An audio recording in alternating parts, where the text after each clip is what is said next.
दोस्तों स्वागत है आपका हमारे YouTube चैनल में। तो देखिए चर्चा चल रही थी भारतीय भूगोल में भारत के भौतिक प्रदेशों की, और हमने आपको पिछले टॉपिक में पढ़ाया था कि भारत के भौतिक प्रदेशों को 6 भागों में बांटा गया है। कितने भागों में? 6 भागों में। और हमने आपको बताया था पहला है उत्तर का पर्वतीय भाग। क्या है पहला? उत्तर का पर्वतीय भाग। दूसरा हमने बताया था उत्तर का विशाल मैदान है, ठीक है। फिर तीसरा हमने आपको बताया था प्रायद्वीपीय पठार। क्या बताया था? प्रायद्वीपीय पठार। चौथा हमने आपको बताया था मरुस्थल, और मरुस्थल में क्या आ जाएंगे? जैसे थार का मरुस्थल, ठीक है। पांचवा हमने आपको बताया था तटीय प्रदेश। और कितने तटीय प्रदेशों की चर्चा की थी हमने? 9 तटीय प्रदेश है ना। और फिर हमने जो है 6वां भाग बताया था जिसमें आपके आते हैं द्वीप। और द्वीप में कौन कौन से आते हैं? अंडमान निकोबार द्वीप और लक्षद्वीप, ठीक है। तो ये जो है भारत के भौतिक प्रदेशों को कितने भागों में डिवाइड किया गया है? 6 भागों में डिवाइड किया गया, ठीक है। फिर हमने चर्चा की थी उत्तर के पर्वतीय भागों की। किसकी चर्चा की थी? उत्तर के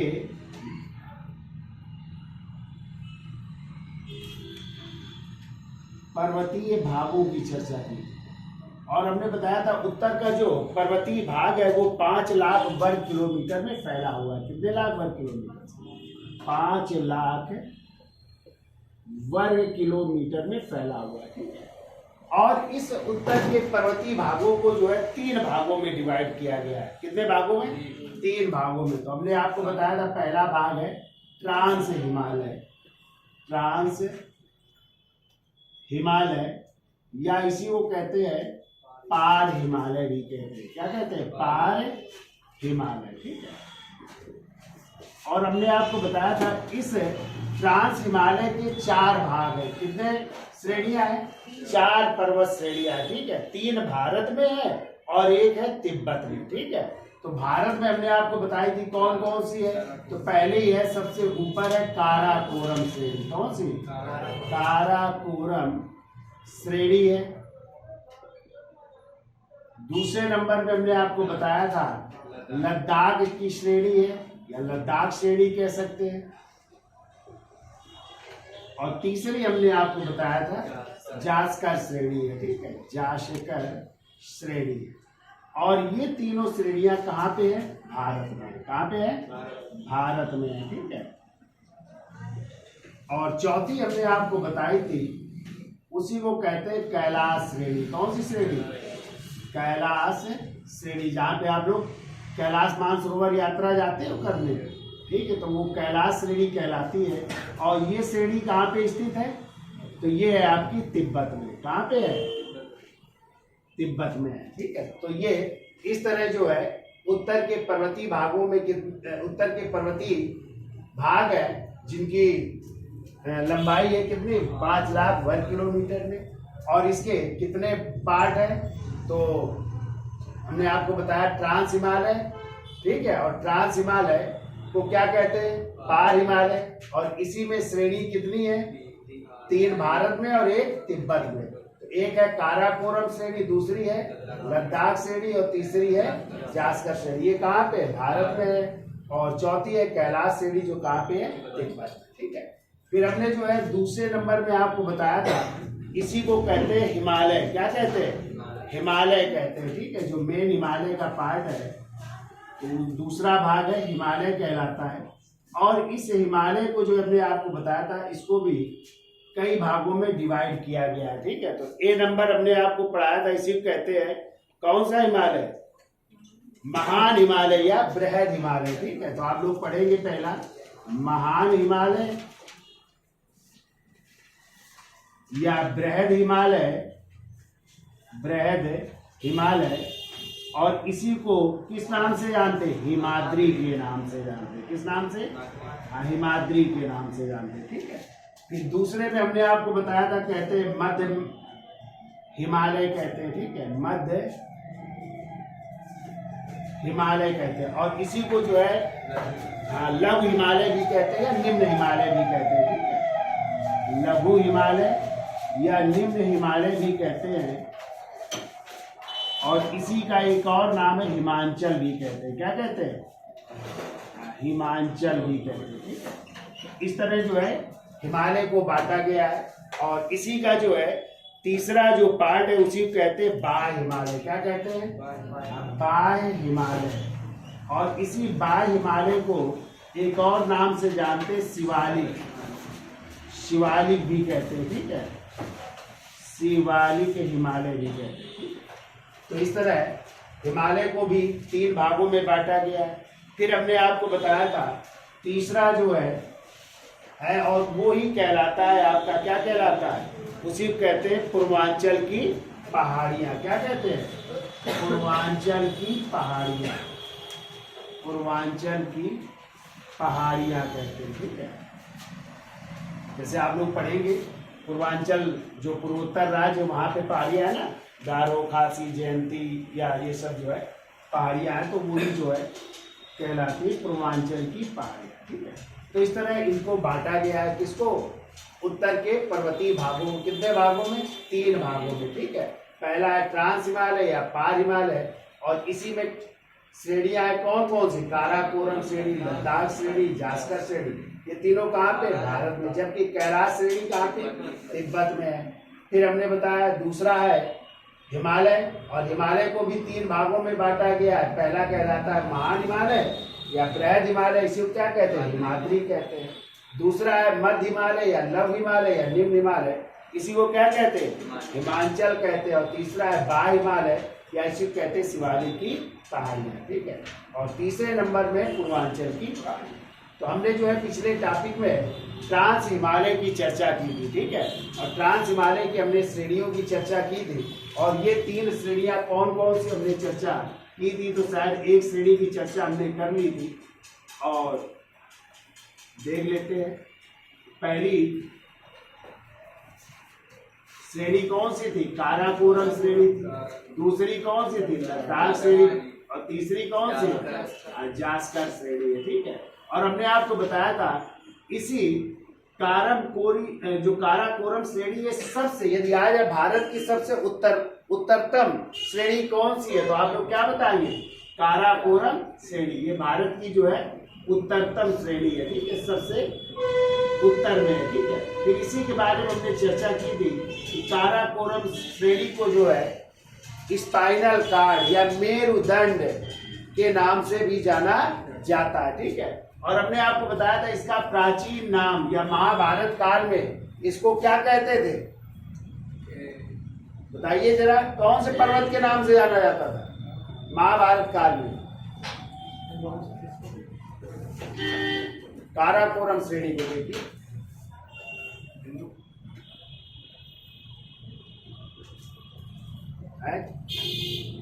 काराकोरम श्रेणी को, तो काराकोरम श्रेणी को हमने बताया था कृष्णगिरी पर्वत के नाम से। किस नाम से? महाभारत काल में इसे कृष्णगिरी पर्वत के नाम से भी जानते थे। और हमने बताया था इसी को एशिया की क्या कहते हैं? रीढ़ की हड्डी। एशिया की रीढ़ की हड्डी भी कहते हैं, या एशिया का स्पाइनल कार्ड या एशिया का मेरुदंड कहते थे, ठीक है। और इसी में हमने आपको पढ़ाया था, इसी में जो है एक चोटी है, और इसी चोटी का नाम है केटू गाडविन ऑस्टिन। केटू गाडविन ऑस्टिन, जो आज कहाँ पे है? आज पीओके में। कहाँ पे? हाँ, तो ये हिस्सा किसका है? पीओके। आज भी ये पाकिस्तान अधिकृत कश्मीर है, तो ये पीओके का हिस्सा है। और यहीं पे जो है भारत की सबसे ऊंची चोटी है केटू गाडविन ऑस्टिन, जिसकी ऊंचाई है 8611 मीटर है, ठीक है। तो ये हमने चर्चा की थी ना पिछले टॉपिक में, क्यों भाई? याद है? तो 8611 मीटर। हमने आपको बताया था ये विश्व की दूसरी सबसे ऊंची चोटी और भारत की सबसे ऊंची चोटी, ठीक है। तो ये भी आपको ध्यान रखना कि भारत की ये सबसे ऊंची चोटी है, जबकि विश्व की ये दूसरी। तो विश्व की पहली ऊंची चोटी कौन सी है? माउंट एवरेस्ट, जिसकी ऊंचाई है 8848 मीटर, और इसकी कितनी है? 8611। और यदि आ जाए भारत में स्थित सबसे ऊंची चोटी भारत में, तो हो जाएगी कंचनजंगा, जो कहाँ पे है? सिक्किम में। ठीक है, तो वो भारत में है, ठीक है। और ये जो है भारत की है तो भारत की, लेकिन ये आज किसके कब्जे में है? वो हिस्सा पीओके के कब्जे, पाकिस्तान के। तो भारत की तो है लेकिन आज भारत में वो नहीं है, ठीक है। तो भारत की पहली सबसे ऊंची चोटी और विश्व की दूसरी सबसे ऊंची चोटी है K2 गॉडविन ऑस्टिन। और इसी K2 का अन्य नाम भी याद रखिएगा, इसको गौरी नंदा पर्वत भी कहते हैं, ठीक है। क्या कहते हैं इसी को? गौरी नंदा पर्वत भी कहते हैं, याद रखिएगा, गौरी नंदा पर्वत भी कहते हैं। और इसी को एक और नाम से जानते हैं, सैवेज पर्वत भी कहते हैं, लिख लेना, सैवेज पर्वत भी कहते हैं, ये भी याद रखिएगा, सैवेज पर्वत भी कहते हैं, ठीक है। तो इतना उस दिन हमने शायद पढ़ा दिया था। और फिर हमने आपको बताया था इसी काराकोरम श्रेणी में विश्व का सबसे ऊंचा ग्लेशियर है और उसी ग्लेशियर का नाम है सियाचिन ग्लेशियर, यानी सबसे ऊंचा हिमनद है ना, जिसको क्या कहते हैं? सियाचिन ग्लेशियर। और इसी को विश्व का सबसे ऊंचा युद्ध स्थल भी कहा जाता है, किसे? सियाचिन ग्लेशियर को।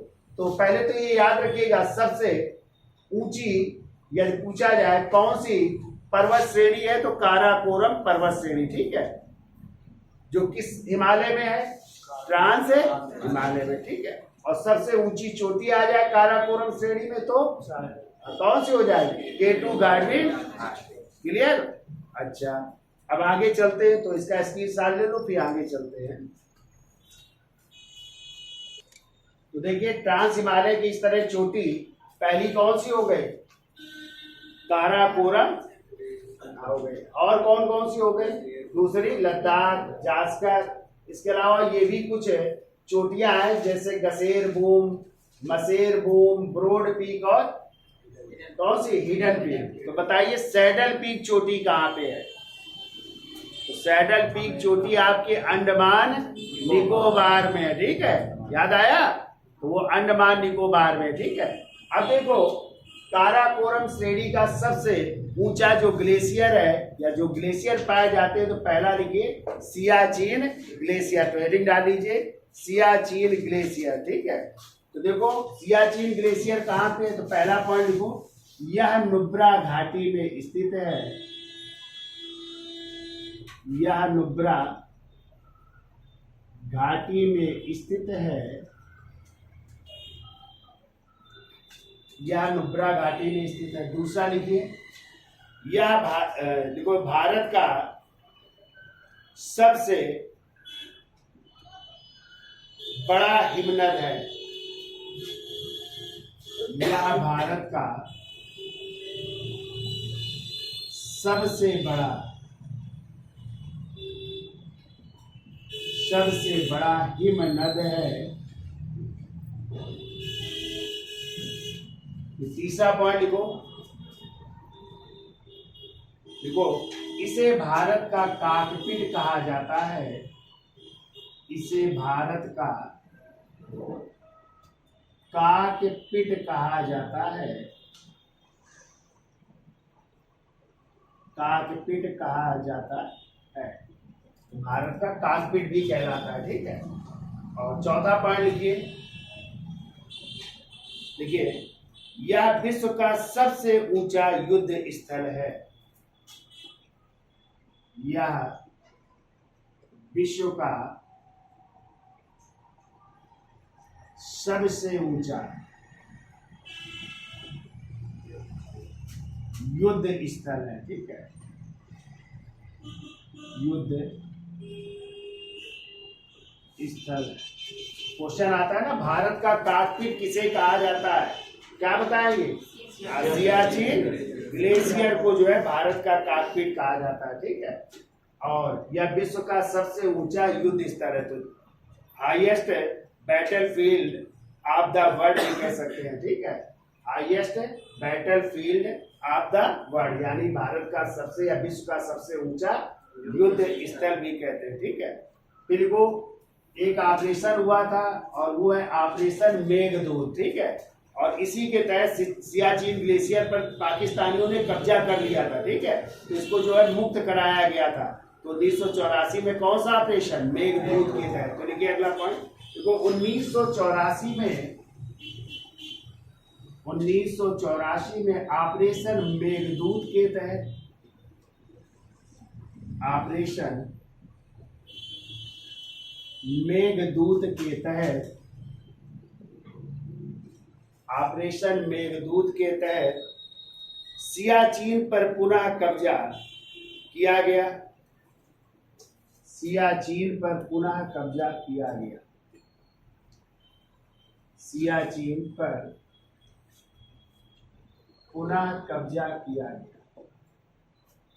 ठीक है, ये लिख लो। देखो यहीं से नुब्रा नदी निकलती है।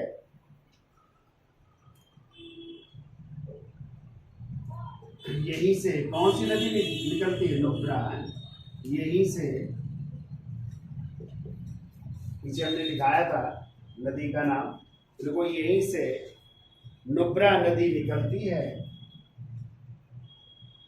नुब्रा नदी निकलती है, जो नुब्रा घाटी का निर्माण लद्दाख में करती है। जो नुब्रा घाटी का निर्माण, नुब्रा घाटी का निर्माण लद्दाख में करती है। लद्दाख में करती है। ठीक है, तो कौन सी घाटी बनाती है? नुब्रा घाटी का निर्माण करती है। ठीक है, तो ये भी आपको याद रखना है। ठीक है, अब देखो सियाचिन के अलावा यहाँ पे और भी ग्लेशियर पाए जाते हैं या हिमनद पाए जाते हैं, तो वो कौन कौन से हैं हिमनद? तो लिखो, दूसरा लिखो वाल टोरो, वाल टोरो। तीसरा लिखिए साल टोरो, साल टोरो। फिर लिखो बैफो, बैफो। फिर लिखिए बैफो के अलावा लिखिए हिस्पर या हिस्पार, हिस्पार। और फिर लिखिए हुंजा, हुंजा। तो ये सब क्या है? ये भी हिमनद है, यानी ये भी क्या है? ग्लेशियर है, हिमनद। तो ये भी पाए जाते हैं यहाँ पे। ठीक है, तो सियाचिन ग्लेशियर ये सबसे बड़ा है। इसके अलावा वाल टोरो, शाल टोरो, बैफो, हिस्पार और हुंजा, ठीक है, ये पाए जाते हैं। अब आप लोगों ने ये देखेंगे ऐसे, ये आपकी काराकोरम श्रेणी है।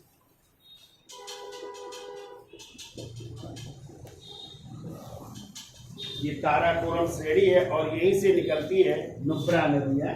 कौन सी नदी? ये है नुब्रा नदी है।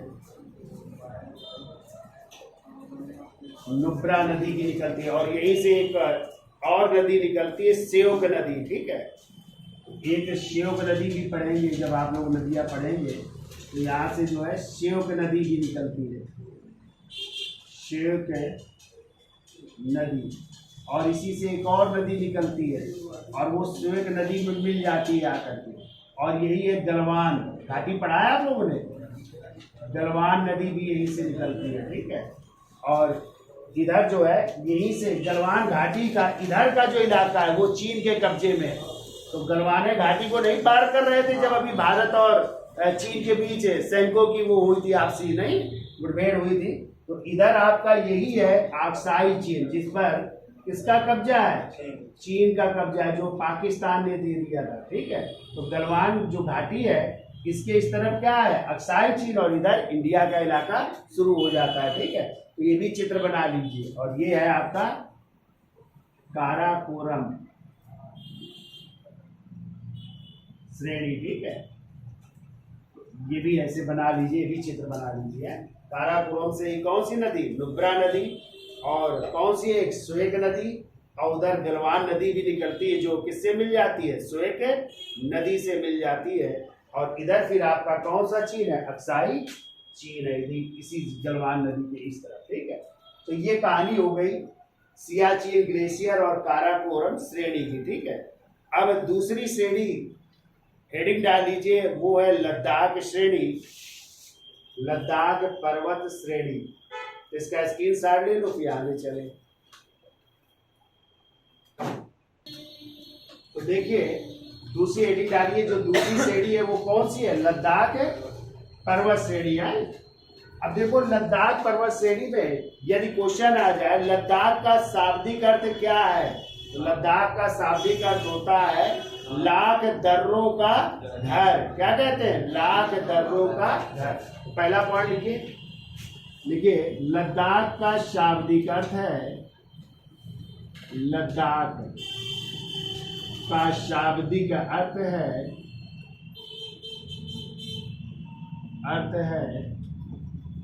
लाख दर्रों का घर, लाख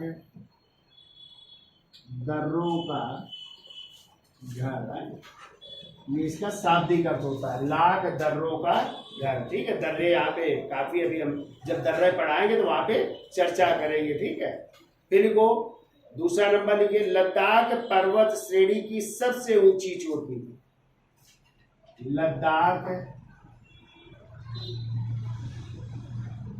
पर्वत श्रेणी की सबसे ऊंची चोटी, सबसे ऊंची चोटी, ठीक है। वैसे आपके एग्जाम में ज्यादातर तो आता है राका पोशी, ठीक है, सबसे ऊंची चोटी, लेकिन राका पोशी से भी एक ऊंची चोटी है, लेकिन वो आंसर कम आता है एग्जाम में, ठीक है। तो लिखिए उसी का नाम, और जब वो नाम ना हो तो क्या मारेंगे आप, राका पोशी मारेंगे, ठीक है। तो चूंकि यहाँ पे आपको पढ़ना है तो इसलिए डिटेल में पढ़ लो थोड़ा। तो देखो लद्दाख पर्वत श्रेणी की सबसे ऊंची चोटी है और उसका नाम है गुरुला मंदाता चोटी, गुरुला मंदाता चोटी, मंदाता चोटी, ठीक है। अब जब ये आंसर ना हो तो दूसरे नंबर में आप लोग मार सकते हैं राका पोशी, मार सकते हैं, ठीक है। तो दूसरे नंबर में लिख लो राका पोशी चोटी है, जिसकी ऊंचाई है 7,788 मीटर है, 7,788 मीटर है, ठीक है। तो ये कम आती, लेकिन ये पहला आंसर होगा, क्या होगा, गुरुला मंदाता चोटी है। जब ये ना हो तो फिर आप लोग मारेंगे राका पोशी, जिसकी ऊंचाई है 7,788 मीटर है, ठीक है। अब देखो राका पोशी के बारे में कहा जाता है कि ये विश्व की सबसे तीव्र ढलान वाली चोटी है, विश्व की सबसे तीव्र, यानी इतनी ढाल है तो ये विश्व की सबसे तीव्र ढलान वाली चोटी यदि आ जाए कौन सी है, तो क्या मारेंगे आंसर, राका पोशी। तो अगला पॉइंट लिखिए, लिखिए राका पोशी, राका पोशी विश्व की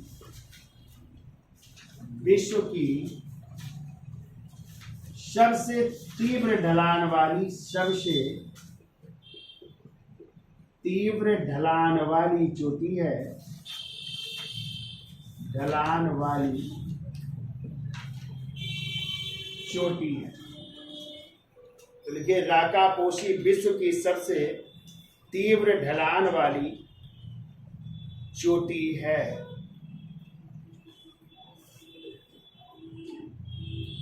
ठीक है।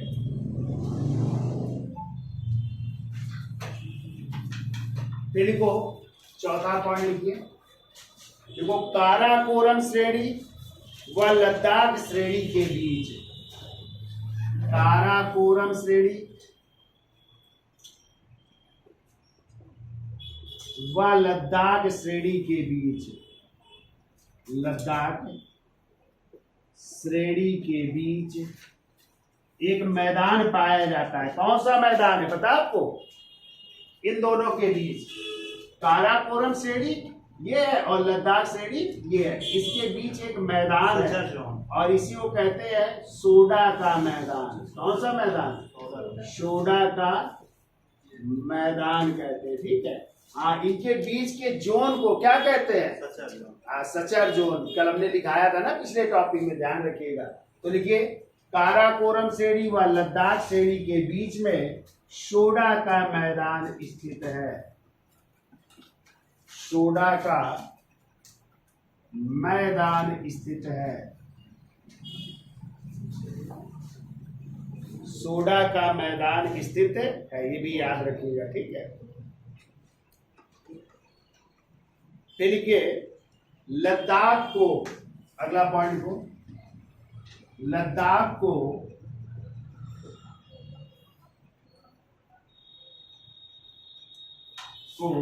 शीत मरुस्थल भी कहा जाता है। शीत मरुस्थल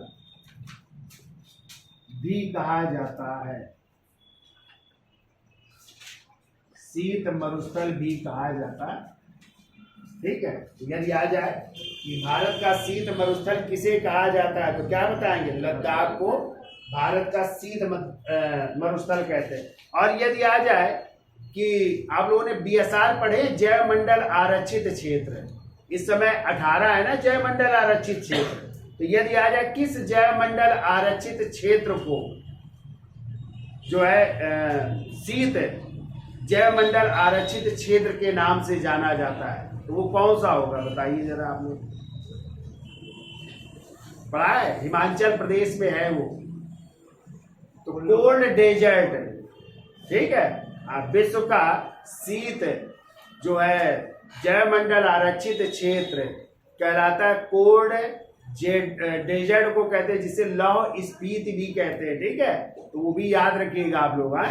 और यदि आ जाए, बताइए, चाहे क्वेश्चन और बताइए, आ जाए कि सफेद मरुस्थल किसे कहा जाता है, वो भी उसी में है, जैव मंडल आरक्षित क्षेत्र में ही किसे जो है सफेद मरुस्थल कहा जाता है। तो आप लोग कच्छ का रण सुना है? तो कच्छ का रण गुजरात में है ना, तो वहां पे क्या है? वहां पे नमक है ना बहुत ज्यादा, ठीक है। इसलिए वहां पे जो है उसे क्या कहते हैं? सफेद मरुस्थल के नाम से भी जाना जाता है। किसे? कच्छ के रण को। ये बीएसआर में आता है, यानी जैव मंडल आरक्षित क्षेत्र में, ठीक है। ऐसे कोल्ड डेजर्ट जो कहाँ पे? हिमाचल प्रदेश में। यदि आ जाए कौन से जैव मंडल आरक्षित क्षेत्र को शीत मरुस्थल कहा जाता है, तो कोल्ड डेजर्ट हिमाचल प्रदेश।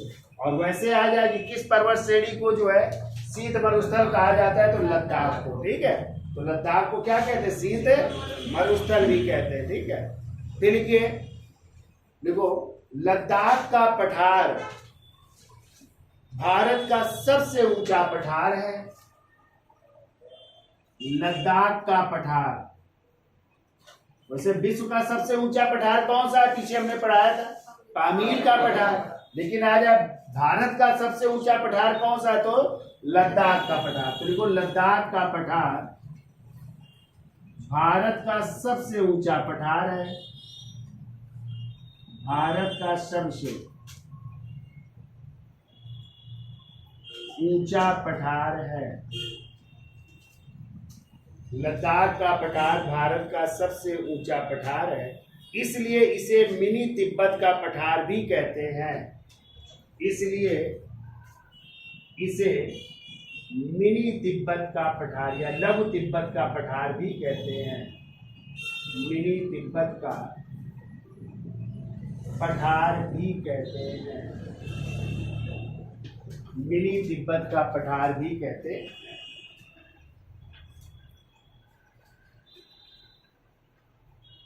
ठीक है, अगला पॉइंट लिख लो। देखो, इस पठार में पूगा घाटी, सैचर गैप घाटी पाई जाती है। इस पठार में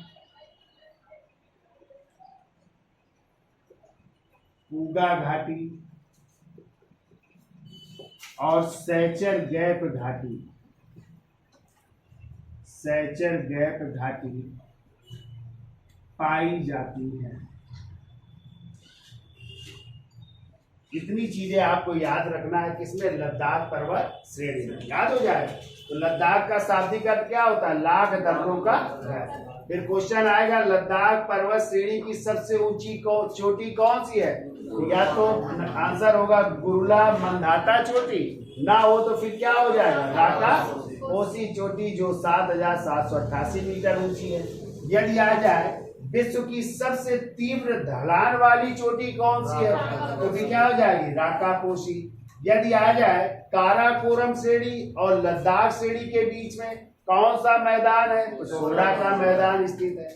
लद्दाख को जो है क्या कहते हैं, शीत मरुस्थल भी, चूंकि ठंडा है ना तो शीत मरुस्थल भी कहा जाता है। और लद्दाख का जो पठार है वो भारत का तो सबसे ऊंचा पठार है, इसलिए इसे मिनी तिब्बत का पठार भी कहते हैं। और आ जाए विश्व का सबसे ऊंचा पठार, तो पामीर का पठार। और इसी जो है लद्दाख या पठार में ही, ये जो पठार है इस पठार में ही कौन सी घाटियां पाई जाती है, पूंगा घाटी और सरसर गैर घाटी पाई जाती है। इसका स्क्रीनशॉट ले लो। फिर अगली श्रेणी चलते हैं और वो तीसरी है कौन सी, जास्कर श्रेणी है। तो देखिए तीसरी श्रेणी कौन सी है, जास्कर श्रेणी, ठीक है। और जास्कर श्रेणी कहाँ पे, ये आपकी जास्कर श्रेणी है, ठीक है। देखिए ये अपने चित्र बनाया है। तो पहली हो गई काराकोरम श्रेणी, दूसरी हो गई लद्दाख श्रेणी और तीसरी कौन सी है, जास्कर श्रेणी। अब देखो काराकोरम श्रेणी में जब आप लोग दर्रे पढ़ेंगे तो काराकोरम दर्रा है ना, और एक अघील दर्रा भी है, ठीक है। और इन्हीं दर्रों के बीच कौन सा देश स्थित है, चीन स्थित है। फिर कभी आ जाए कि लद्दाख श्रेणी और जास्कर श्रेणी के बीच में कौन सी एक नदी बहती है, तो सिंधु नदी बहती है, जो कहाँ से निकलती है, तिब्बत के कैलाश मानसरोवर से निकलती है ना। तो उस झील उस नदी क्या नाम है, सिंधु नदी। और इसी सिंधु नदी के किनारे लद्दाख की राजधानी है लेह। तो पूछा जाता है सबसे जो है शुष्क स्थान कौन सा है, लेह है ना। सबसे कम वर्षा होती है ना, कहाँ पे होती है, लेह। ये भी क्वेश्चन आता है तो ये भी याद रखिएगा, ठीक है। और तीसरी श्रेणी कौन सी है, जास्कर श्रेणी। और इसी जास्कर श्रेणी में एक दर्रा है जिसे कहते हैं जोजिला दर्रा, ठीक है। और इसी जास्कर श्रेणी में एक नदी निकलती है और उसी नदी का नाम है झेलम नदी। और झेलम नदी का प्राचीन नाम क्या था, वितस्ता। क्या नाम था, वितस्ता नदी था। और इसी झेलम नदी के किनारे एक शहर है जो जम्मू कश्मीर की राजधानी है, श्रीनगर। और आपको पता है श्रीनगर की स्थापना किसने की थी, अशोक ने। मौर्य वंश के शासक नाम सुना है, सम्राट अशोक का, जो चंद्रगुप्त मौर्य के पौत्र थे और बिंदुसार के बेटे थे ना। तो उसी अशोक ने किसकी स्थापना की थी, श्रीनगर की स्थापना की थी, ठीक है। और फिर जम्मू कश्मीर में आप लोग पढ़ेंगे झीलें भी। तो झील कौन सी यहाँ पे है, बूलर झील, जो मीठे पानी की झील भी है, ठीक है। तो ये भी आपको याद रखना है। और यहीं पर जो है आप पढ़ेंगे जो है कि दो झीलें पाई जाती है, शेषनाग झील और बैरीनाग झीलें पाई जाती है। और इसी शेषनाग झील से ही कौन सी नदी निकलती है, झेलम नदी निकलती है, ठीक है। और झेलम नदी के किनारे ही किस घाटी का निर्माण हुआ है, कश्मीर घाटी का। कभी आ जाए किस नदी के किनारे जो है कश्मीर घाटी का निर्माण हुआ है, तो झेलम नदी के किनारे कश्मीर घाटी का निर्माण हुआ है। और इसी जगह जो है बूलर झील, मीठे पानी की झील भी स्थित है, ठीक है। और ध्यान रखिएगा झेलम नदी भारत और पाकिस्तान की जो है सीमा का क्या करती है, निर्धारण भी करती है, ठीक है। तो इतनी चीजें आपको याद रखनी। तो पहला पॉइंट लिखिए,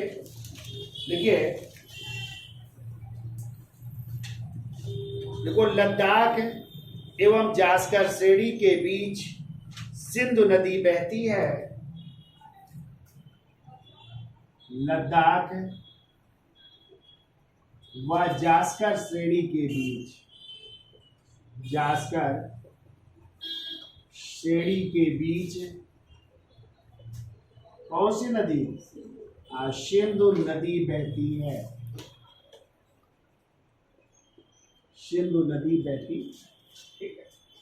अगला पॉइंट लिखिए, देखो भारत का सबसे ठंडा स्थान द्रास जम्मू कश्मीर में स्थित है। भारत का सबसे ठंडा स्थान जो है द्रास सेक्टर, आप लोगों ने नाम सुना होगा, द्रास सेक्टर कहाँ पे स्थित है? जम्मू कश्मीर में स्थित है।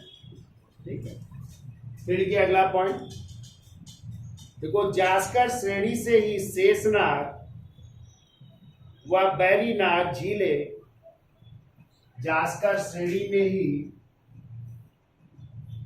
जास्कर श्रेणी में ही शेषनाग व बैरीनाग झीलें स्थित हैं, बैरीनाग झीलें स्थित हैं। अगला पॉइंट लिखिए,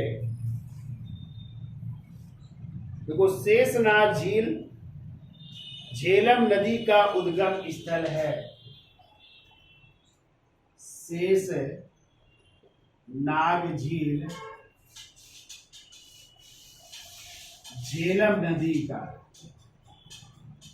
झेलम नदी का उद्गम स्थल है, उद्गम स्थल है। ठीक है, अगला पॉइंट लिखिए, देखो झेलम नदी के किनारे कश्मीर घाटी का निर्माण हुआ है। झेलम नदी के किनारे, झेलम नदी के किनारे कश्मीर घाटी का निर्माण हुआ है। कश्मीर घाटी का निर्माण हुआ है। अगला पॉइंट देखो झेलम नदी के किनारे की बूलर झील का निर्माण हुआ, यानी झेलम नदी के किनारे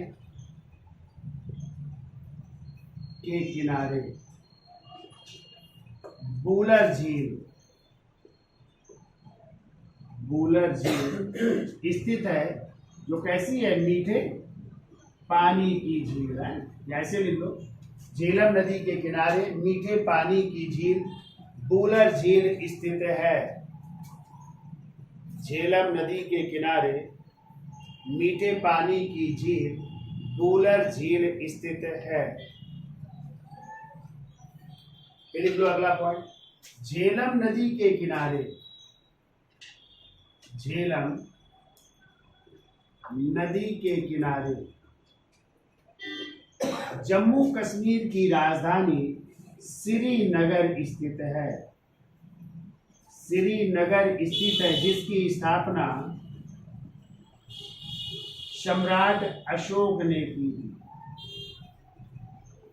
जिसकी स्थापना सम्राट अशोक ने की। और अंतिम पॉइंट लिख लो, देखो झेलम नदी ही भारत पाकिस्तान सीमा का निर्धारण करती है। झेलम नदी ही भारत पाकिस्तान का निर्माण करती है, निर्माण करती।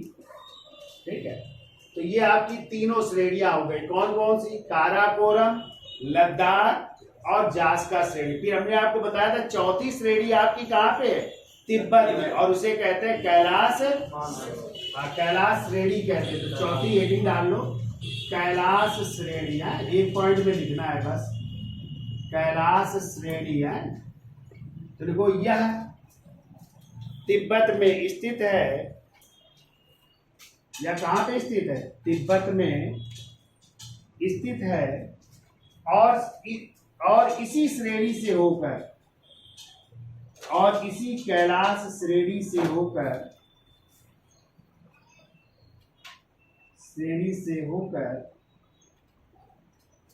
कैलाश मानसरोवर जाने का रास्ता है।